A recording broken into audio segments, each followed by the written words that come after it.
my name is Yasmin with Robles Designs, and I am going to be telling you a few easy ways to update your website, keep it looking fresh and clean and amazing for a better user experience. All right, let's get to it.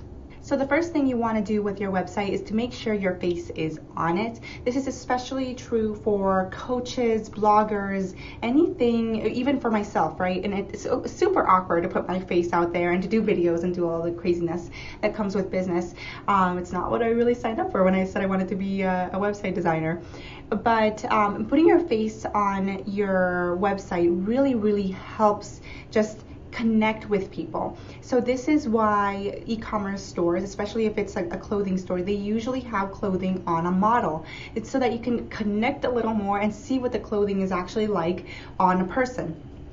So whenever I have a client that's selling a product like that, I say put it on a model if at all possible. If it fits in your budget, take the shoot, do the photo shoot with the product on the model. Have some models with products on your homepage in a splashy way, just to add that extra connection. And if you are a coach, if you are the face of a company, add your face to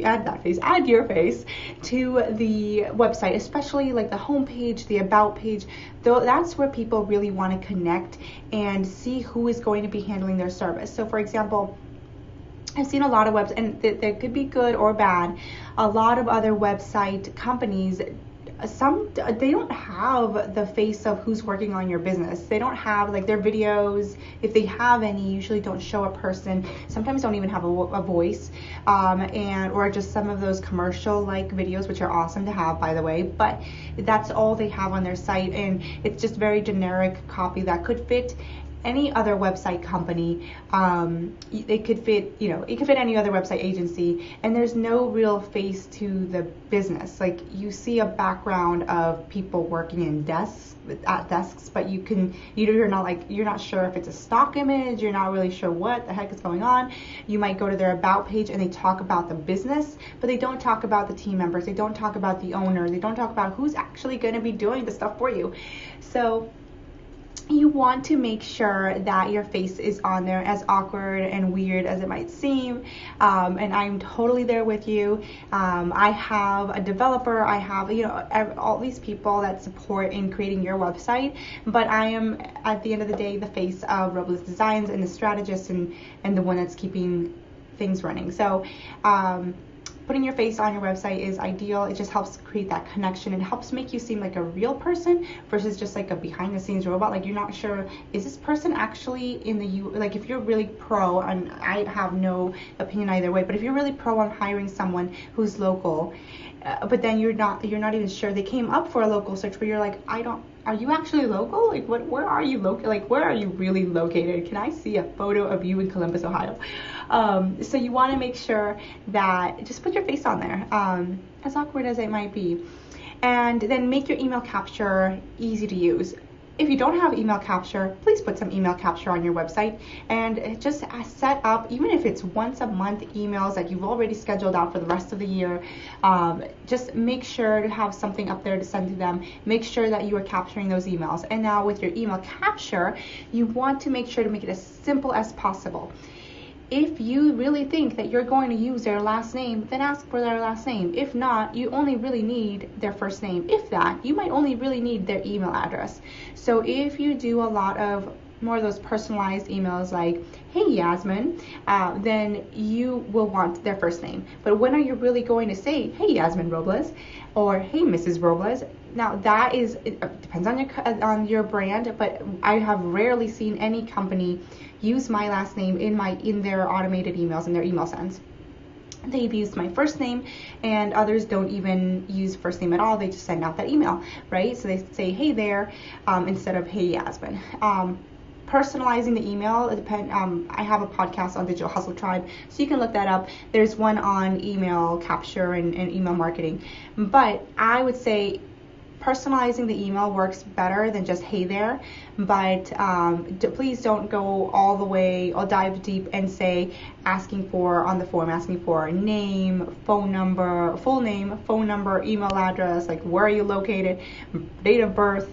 You don't need to ask for all of that. You really just need the email address at the end of the day, maybe their first name. So that's one thing. And then make it easy. Don't have a bunch of check boxes. Now for legal purposes, you might need some of those check boxes.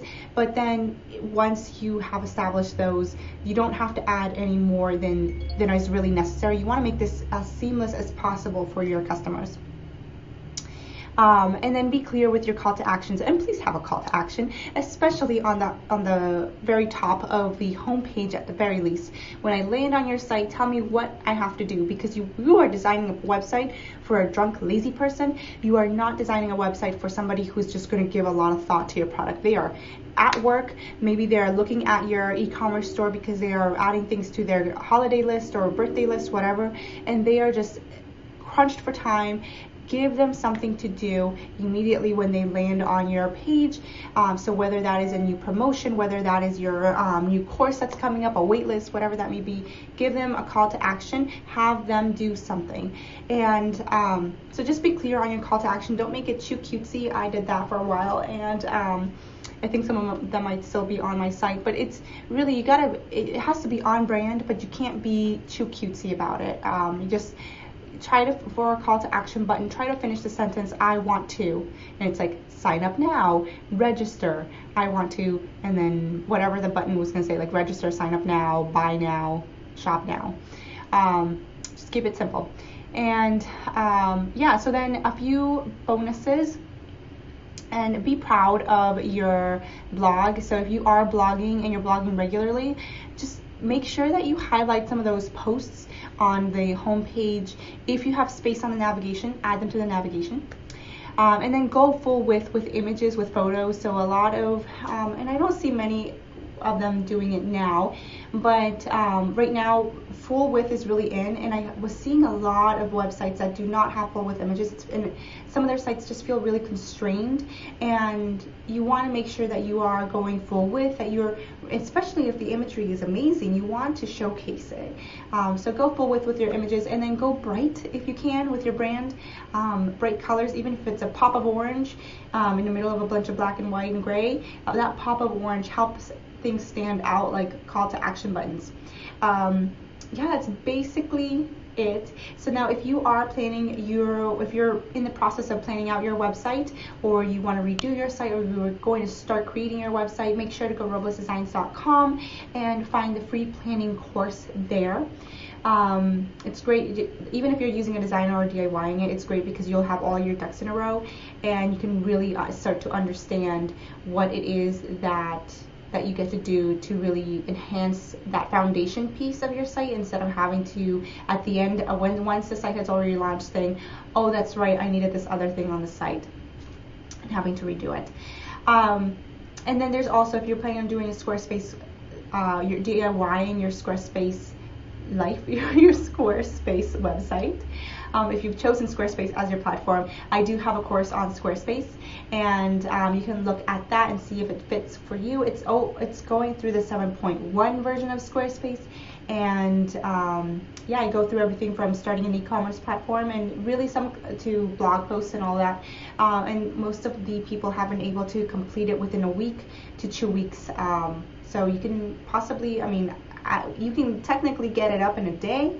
You might not finish the course, but if you pick and choose the videos that you want to watch, you can get the site up in a day. But really, a really fuller, more robust site, you can get it up in about a week to 2 weeks on Squarespace.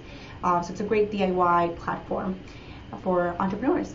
So wherever you are listening or watching from, make sure to leave a review, give a thumbs up, let me know what topics you want to hear about, and I will catch you in the next video, listening podcast, wherever you are hearing me from. All right, have a great day.